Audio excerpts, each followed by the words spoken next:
안녕하십니까. MC 최채은입니다. 여러분, 인공지능 하면 무엇이 떠오르시나요? 네, 대충 한번 불러보세요. 네, 많이 떠오르시죠? 이렇게 알파고나 자율주행 자동차 이런 것도 막 떠오르시고 그러잖아요. 그래서 이렇게 인공지능이라는 개념은 사회적으로 되게 보편화되어 있다고 느낄 수 있어요. 그런데 인공지능에 포함관계에 있는 머신러닝이나 딥러닝에 대해서 한번 들어보셨나요? 네, 아마 많이 들어보셨겠지만 제대로 알고 계신 분은 드물다고 생각해요. 근데 이건 저희 R&D 생명초 학생들이 발표를 하기 위해서 그 배경 지식으로 머신러닝과 딥러닝을 대충 알고 있어야 된다 이런 식으로 판단되어가지고 제가 R&D 생명초 학생들의 발표에 앞서 이 두 개념에 관해서 간단하게 설명을 하고 시작할 거예요.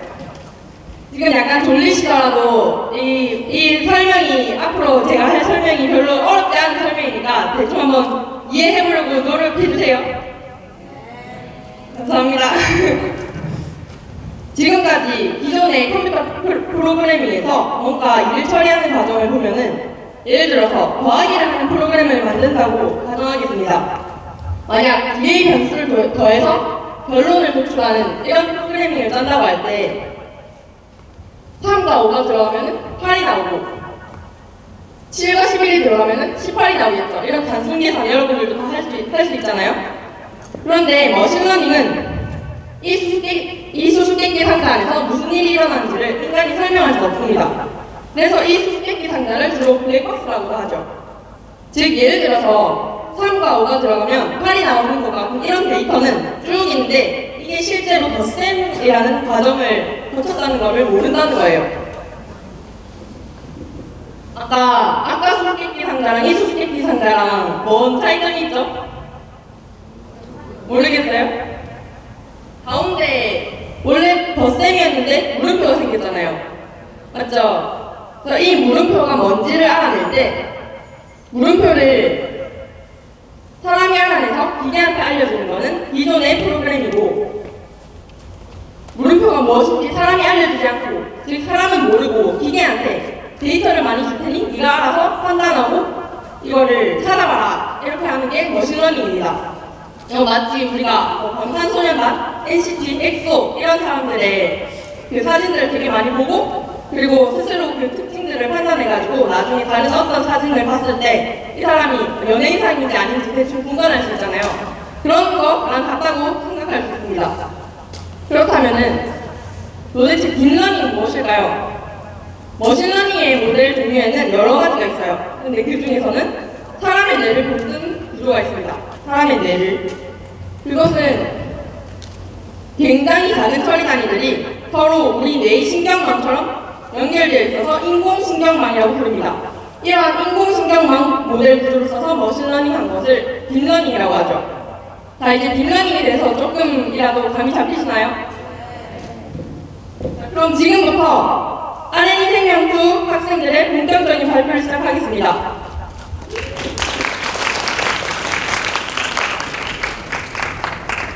안녕하십니까. 저희는 R&D 생명초입니다.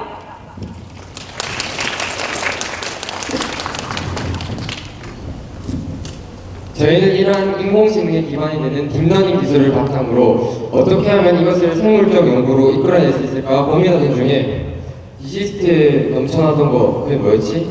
바로 생쥐. 저희는 디지스트에서 기르던 귀여운 생쥐들을 가지고 생쥐들의 행동을 딥러닝을 통해 분석해보면 어떨까 생각하였습니다.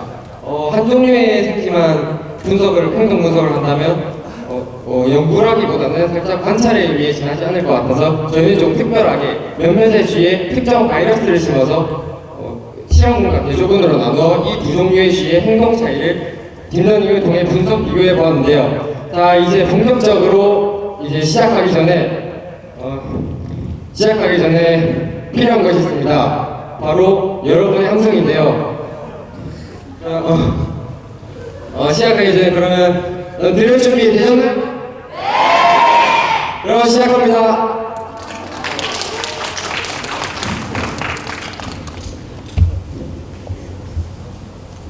저희 연구에 사용되는 AAV 바이러스는 유전자 치료를 목적으로 사용되는 바이러스로서 특정 타겟 코드가 입력된 가이드 RNA를 주입합니다. 그리고 딥러닝은 데이터를 분집하 또는 분류하여 학습하는 기술을 말하는데 저희는 딥러닝을 시키기 위해 딥랩컷이라는 프로그램을 사용하였습니다. 딥랩컷은 파이썬을 기반으로 주로 인문분할 알고리즘과 객체 인식 알고리즘에 사용되는데 저희 연구에서의 객체는 쥐가 되고 쥐의 4개의 다리와 코, 꼬리를 인식하여 알고리즘, 즉 순서도를 짜는 것이고 이를 통해서 쥐의 각 신체 부위 일부를 선택하여 신체 부위의 확률 밀도를 측정하는 것입니다.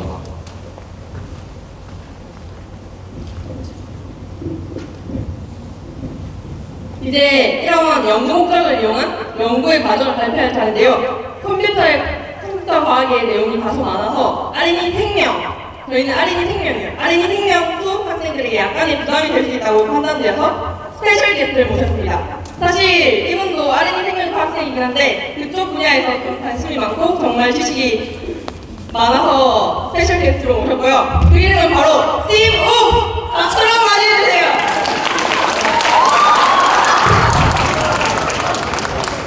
네, 반갑습니다. 스티브 옥스입니다. 박수 주세요. 네. 처음에 이제 저는 우리 연구할 때 파이썬 썼는데요. 앞에서 파이썬 썼는데 얘기 안 해줬죠. 간단하게 얘기해보려 합니다. 인간이 사용한 영어, 그 언어는 뭐였나요? 네, 그렇게 종류가 많죠. 근데 컴퓨터도 사용하는 언어가 많습니다. 그 중에서 사용한 언어 중 한 종류가 바로 파이썬입니다.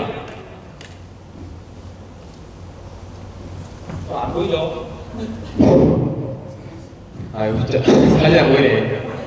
네, 사진 딱히 중요한 게 아니고요. 우리가 여기서 사실 중요한 거는 이제 우리가 사용한 직접 인간이 명령을 쳐줘서 우리가 원하는 명령을 수행한 것입니다. 처음에 이 라벨링을 하기 전에는 우선은 우리가 영상은 총 10분짜리 영상으로 저희가 딥러닝을 진행하는데요. 대충 근데 이 영상에서 사진이 굉장히 많습니다. 1초당 1080장의 사진이 있기 때문에 인간이 사실적으로는 그 모든 영상 사진을 볼 수 없을 것입니다.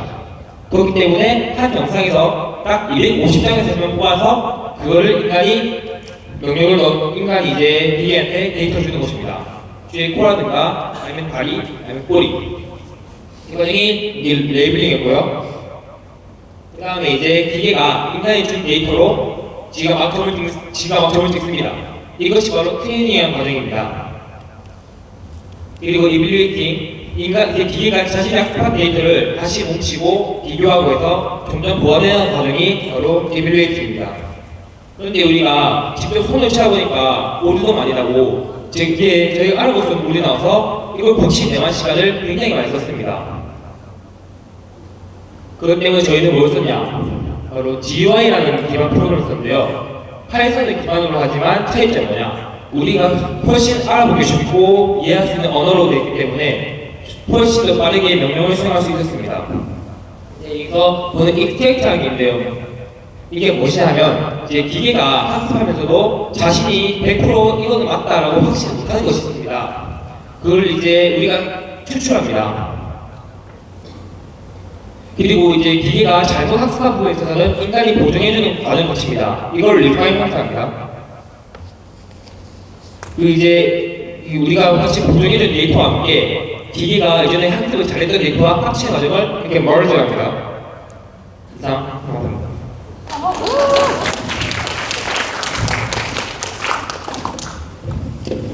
먼저 쥐의 행동을 분석하기 위해 척수에 AAV 바이러스가 주입되는 원리에 대해 소개하려고 합니다. 이 원리에는 3세대 유전자 가위인 크리스퍼-카스9, 즉 크리스퍼 시스템이 사용되는데 이것은 원엑스포가 바이러스에 침입당했을 때 방어하기 위한 면역작용 시스템입니다.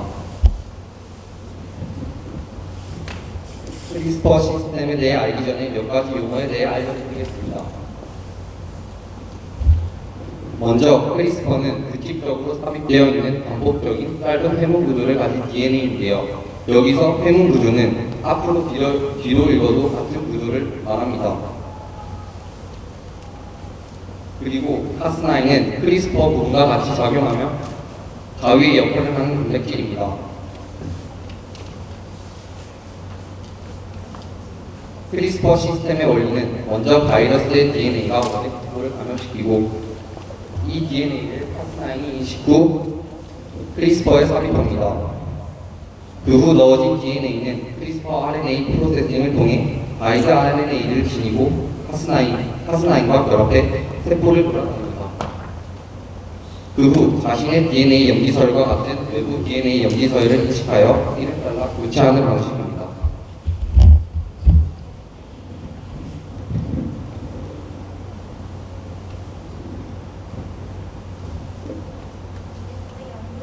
이제 저희 연구의 결과를 발표하겠습니다.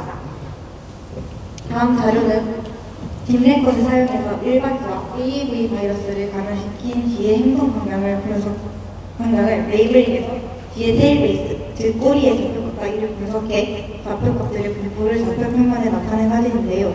이 좌표값들은 딥네컷이 주어진 기준 없이도 학습을 통해 스스로 예측해서 통계적으로 수정하여 나간 것입니다. 통계 신뢰성을 위해 라이브후드, 즉 신뢰 확률이 95% 이상의 데이터만을 활용하였고 표본은 250개 이상을 사용하여 신뢰성을 높였습니다. 이 두 사진을 보고 일반 쥐에 비해 바이러스에 감염된 쥐의 움직임이 덜 활발했다는 것 아시겠나요? 일반 쥐의 움직임을 분석한 사진에서는 적이 여러 곳에 분포해 있는 것을 보실 수 있지만 AAV 바이러스에 감염된 쥐의 사진을 보시면 같은 양의 적이 한 곳에 모여 있는 것을 보실 수 있습니다. 이를 통해 저희가 실험에서 사용한 AAV 바이러스가 쥐의 운동 능력에 영향을 주어서 활동성을 저하시켰다는 것을 알 수 있습니다. 다음으로 딥러닝의 의의인데요. 기존의 생명 연구는 사람이 직접 실험을 관찰하고 분석하여 결론을 도출했습니다. 이러한 과정을 거치면서 결과의 정확도가 떨어질 뿐만 아니라 시간도 오래 걸린다는 한계가 생겼습니다. 딥러닝은 앞에서 MC체에 설명했듯이 유용한 특징을 스스로 분석하는 시도학습을 기반으로 이루어집니다. 이러한 딥러닝이 생명 연구에 활용되면서 적은 양의 학습된 데이터만으로 데이터를 스스로 분석하여 결과의 정확성이 높아지고 시간은 많이 줄어들게 되었습니다. 이렇게 딥러닝 기술과 생명 연구가 접목하여 생명공학의 발전에 가속화가 되고 있습니다.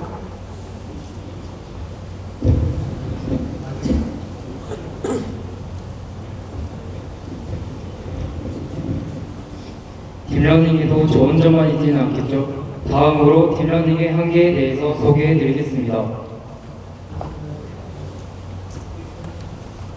딥러닝의 한계에는 딥러닝이 복잡한 문제를 해결하는 데만 적합하다는 것이 있습니다. 딥러닝의 특성상 사용하려면 많은 데이터가 투입되어야만 합니다. 그렇기 때문에 기초적인 데이터를 분석하기 위해서는 딥러닝을 사용하는 것은 적합하지 않습니다. 서울에서 런던을 갈 때는 비행기를 타야 하지만 호비아에서 홍콩을 가는데 비행기를 타는 것은 적합하지 않습니다. 기초적인 분류나 계산 문제에 딥러닝을 사용하는 것은 비행기를 타고 홍콩을 가는 것과 같은 것입니다. 딥러닝의 또 다른 한계에는 블랙박스에 대한 불신이 있습니다. 딥러닝의 과정을 보면 데이터를 학습시키기만 하면 딥러닝이 스스로 학습하여 결론에 도달하게 됩니다. 문제는 딥러닝이 어떤 원리에 의해 결론에 도달하는지를 사람이 알 수 없다는 것입니다.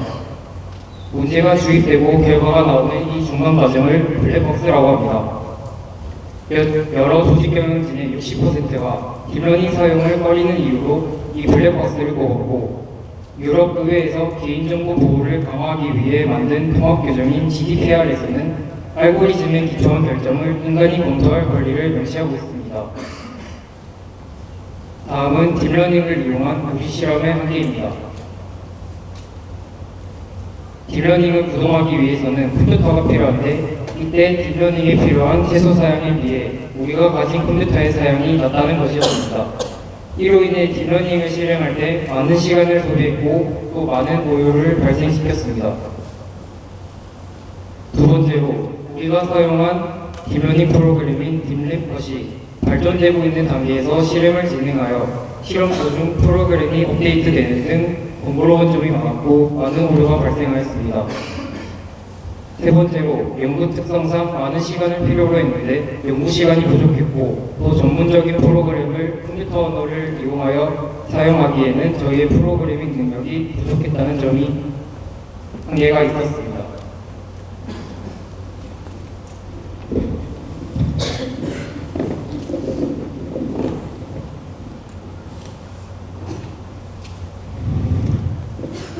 그렇다면 이러한 딥러닝은 어디에 활용되고 또 미래를 어떻게 변화시키게 될까요? 본론으로 들어가기 전에 먼저 몇 년 전 최대의 기술 이슈였죠. 알파고를 통한 딥러닝 기술에 대해 알아보도록 하겠습니다.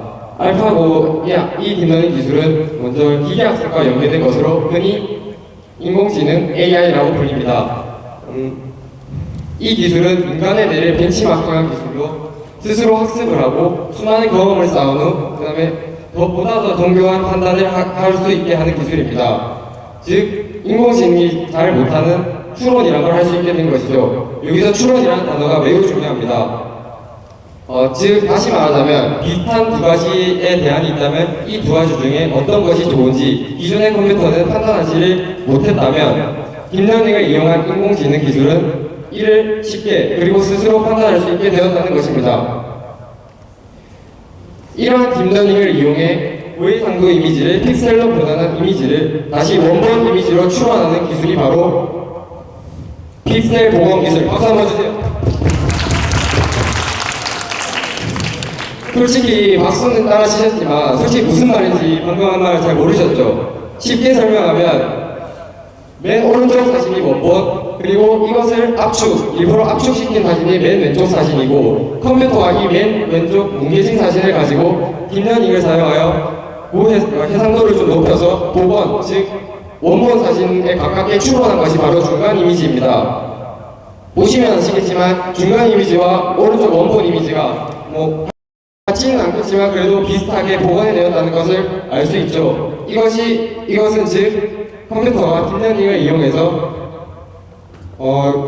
비슷한 원본의 이미지로 추론, 즉 복원을 잘 해내었다는 것을 뜻합니다.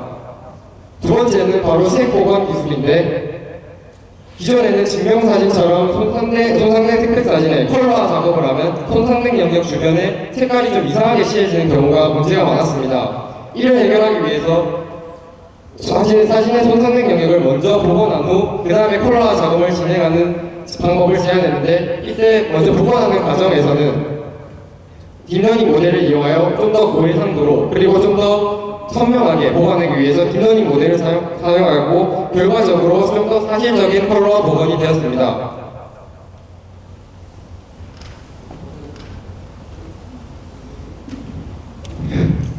자, 마지막으로 얼마 전에 새로운 인공지능이 등장했죠. 그 인공지능이 한돌이라는 이름을 가지고 이세돌과 2019 바디 브랜드 브레인 마사지에 바둑 대결을 하였습니다. 한돌 역시 딥러닝을 사용한 인공지능인데요. 누가 이 인공지능에게 바둑을 절대로 가르쳐주거나 그런 것이 절대 아닙니다. 일정량의 데이터를 먼저 듣고 이 한돌이라는 인공지능이 스스로 학습을 하게 한 것이죠. 그 결과 한돌은 인간이 할 수 없는 엄청난 양의 경우의 수를 계산할 수 있게 되었습니다. 하지만 수요일날 열린 1차전에서는 이세돌이 한돌을 그냥 바로 이겨버렸다고 하네요. 역시 아직 인간한테는 안 되나 봅니다. 하하.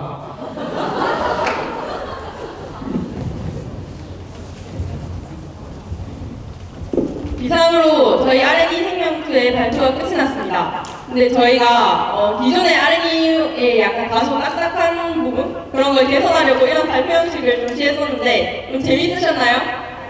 그리고 약간 R&D처럼 멋져? 네, 감사합니다. 그리고 더 궁금하신 점이 있으시면은 저희한테 이렇게 물어보셔도 되고 컴퓨터가 혹시 관심 있으신 분은 스티브웍스 많이 찾아가시고요. 자, 그럼 지금까지 R&D 생명투의 최친 김지우, 홍민기 민성, 옥스, 김홍기였습니다.